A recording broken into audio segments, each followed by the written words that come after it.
శరత్ గారు నమస్కారం. నమస్కారం. ఏమంటారు సార్, ఒక విషయం చెప్పాలా?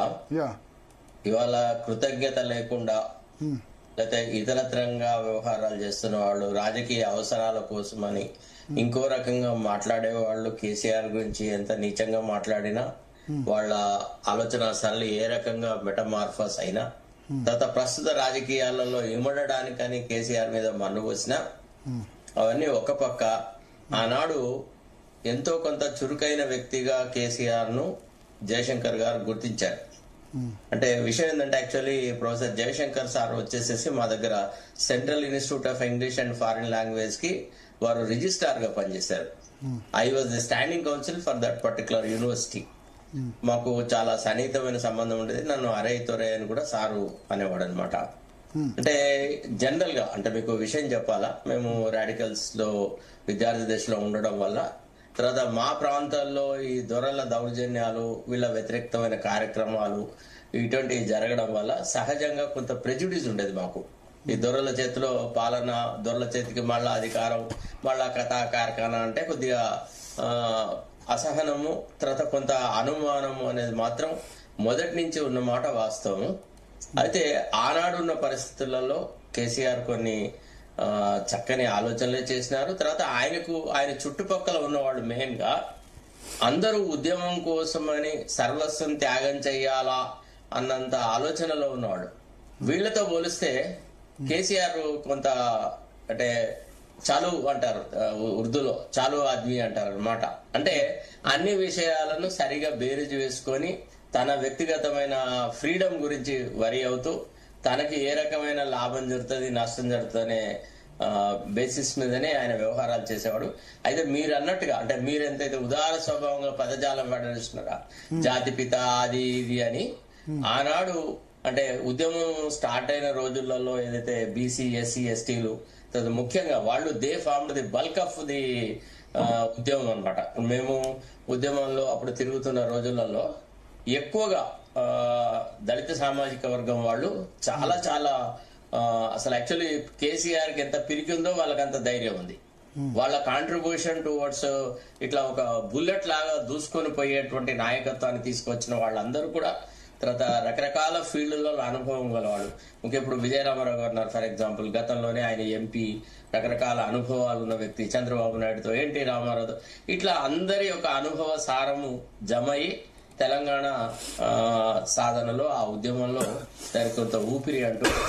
తర్వాత ఇక రెండోది, అంటే మీరు చెప్పినట్టుగా అది అట్లా అయింది, ఇది ఇట్లా అయింది, ఎప్పటికైనా సార్ ఆయనను గుర్తుంచుకుంటారంటే definitely KCR contribution cannot be wiped out. నేను అన్నది ఏంటంటే, సరే వ్యక్తి శత్రువులైనా మిత్రులైనా ఇంకా 100 సంవత్సరాలైనా కేసీఆర్ గుర్తుంచుకుంటారు.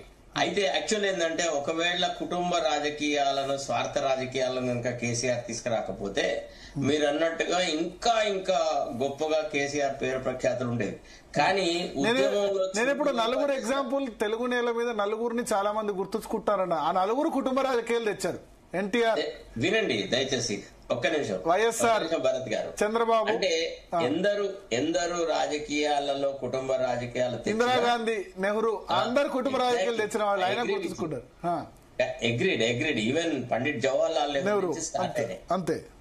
అయితే విషయం ఏంటంటే, ఈ దోపిడీ వ్యవస్థ చూసినారా. తర్వాత రెండోది ఏంటంటే, కేసీఆర్ లో ఒక కుచిత స్వభావం ఏముండేదంటే, ఉద్యమంలో ఎవరు చురుకుగా ఉండి, ఎవరు కొంత ఐడియాస్ కాంట్రిబ్యూట్ చేస్తారు, ఎవరు కొంత తెలియగల ఉంటే వాణ్ణి ముందు నరకడం అనేది మొదలెట్టాడు.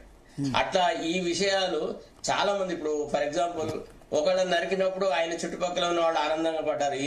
ఈయన కత్తి మళ్ళా మన మీద పడుతుంది అన్న విషయం గ్రహించకుండా కొంతమంది అమాయకంగా కూడా కేసీఆర్ తో చాలా చాలా కేసీఆర్ చేసే దుర్మార్గాలలో ఆయనకు మద్దతు పలికిన వాళ్ళు, లేదా ఆయన తరఫున మాట్లాడిన వాళ్ళు ఉండడము. తర్వాత అతను ఎంబోల్డ్ అయినాడు. అంటే ఇంకా నా మూలంగానే నేనే ఇరుసును, నా మీదనే ఈ చక్రం తిరుగుతుంది అనేటువంటి ఒక భ్రమా ప్రపంచంలో కూడా రావడం జరిగింది. ఇవన్నీ చాలా జరిగినాయి. ఏది ఏమైనా when the question of Telangana formation అన్నప్పుడు మాత్రం KCR's role is certainly great and he deserves all the praise for it. At the same time మీరు అన్నట్టుగా మహాపురుషుడు, మహామనిషి, సర్వస్వం త్యాగం చేసి సర్వస్వం త్యాగం అనలే, నేను అనలే సర్వస్వం త్యాగం అనలే. ఇట్లాంటి పదజాలానికి అది సరిపోడు. ఆ మేరకు అంటే తెలంగాణ ఉద్యమంలో ఎంత కృషి చేశారో అంతకు 10ంతలుగా ఆ కుటుంబం లాభపడింది. కాబట్టి పెద్దగా ఇది చేస్తారు. తర్వాత రెండోది, మీరు ఇది సోనియా గాంధీ ఇచ్చారు దయతోని అది ఇది అని అంత అవుతుంది. యాక్చువల్లీ ఏంటంటే ఎప్పుడైతే కేంద్రంలో నాయకత్వం బలహీనంగా ఉందో రాష్ట్రాల్లో కూడా పరిస్థితి అయోమయంగా ఉన్న పరిస్థితులలో ఈ వ్యవహారాలు కొద్దిగా ఎక్కువ ముందుకు జరిగినాయి. రాష్ట్రంలో బలమైన నాయకుడు డాక్టర్ వైఎస్ రాజశేఖర రెడ్డి ఉండగా తెలంగాణ ఉద్యమాన్ని ఎట్లా అణిచిపారేయాలో అట్లా అణిచిపారేసినాడు. తర్వాత కేంద్రంలో కూడా ఇందిరాగాంధీ లాంటి నాయకురాలు ఉంటే తెలంగాణ ఉద్యమం డాక్టర్ చెన్నారెడ్డి లాంటి వాళ్ళని కూడా అణిచిపారేసింది. ఒక విషయం చెప్పాలి భరత్, ఇక్కడ నేను డాక్టర్ చెన్నారెడ్డి గారిని కూడా జర్నలిస్ట్ గా చూసినాను, చాలాసార్లు ఇంటరాక్ట్ చేసినాను, కేసీఆర్ గారిని చూసినాను. కానీ ఒక దీర్ఘమైన ఆలోచన చేయడంలో గాని, ఒక నాయకత్వ పటిమలో గాని, రాళ్ల నుంచి దేవుళ్లను సృష్టించడంలో గాని, అంటే పట్టుత్వంగా అంటే ఒక ఉద్యమ స్ఫూర్తితో కార్యకర్తలందరినీ ఉత్సాహపరచడంలో డాక్టర్ చెన్నారెడ్డితో మనం కేసీఆర్ ని పోల్చలేము. కేసీఆర్ కు పరిస్థితులు అనుకూలంగా వచ్చినాయి. డాక్టర్ చెన్నారెడ్డికి స్వార్థ బుద్ధి, తర్వాత ఎన్నికైన వాళ్ళు ఇప్పుడు మా ఇంటి నుంచే వ్యవహారాలు జరిగింది. మాకు అతను ఎవరు పెద్దపల్లి ఎంపీ ఉండేది, అతను తర్వాత టిఆర్ఎస్ లో కూడా జరిగినాడు, దీంట్లో కూడా జరిగినాడు. పారగుర్తుతోని వీళ్ళంతా కంటెస్ట్ చేసినారు. మా ఇంటి నుంచే జరిగారు. కోదాటి రాజమల్లు, తర్వాత కొండా లక్ష్మణ్, బాపూజీ, మదన్ మోహన్, వీళ్ళంతా మా ఇంట్లో, మా తాతయ్య ఎమ్మెల్యే ఉండేది కదా, అంటే మాకు వాళ్ళతోనే సన్నిహిత సంబంధాలు. వీళ్ళంతా పోయి ఇందిరాగాంధీ దాంట్లో చోరిపోయినారు. ఒకసారి డాక్టర్ చెన్నారెడ్డి గారితో ఈ తెలంగాణ ఉద్యమ నేపథ్యం ఎందుకు ఫెయిల్ అయింది అనే విషయాలు మాట్లాడితే ఈయనను డిస్కషన్ కోసం చెప్పి ఇందిరాగాంధీ పిలిచింది అనమాట. పిలిస్తే ఇతను రాజీ లేకుండా మాట్లాడుతుంటే, నీ ఎంపీలు ఆల్రెడీ అందరూ మా బుట్టలో చేరినారు, అందరూ మాతోనే ఉన్నారంటే వీళ్ళందరూ ఆల్రెడీ అక్కడ ఉన్నారనమాట. విధి లేక ఆయన కొన్ని సందర్భాలలో మనకి చేసినారు. తర్వాత సరే చరిత్రను ఇంటర్ప్రిట్ చేసేవాళ్ళు దాదాపుగా ఇప్పుడు ఈవెన్ ఇండియన్ నేషనల్ మూవ్మెంట్ ను కూడా డిఫరెంట్ గా ఇంటర్ప్రిట్ చేసే వాళ్ళు ఉంటారు. But at the end of the day, as you said very rightly, KCR certainly made a lot of contribution. His role can never be wiped out by his political adversaries.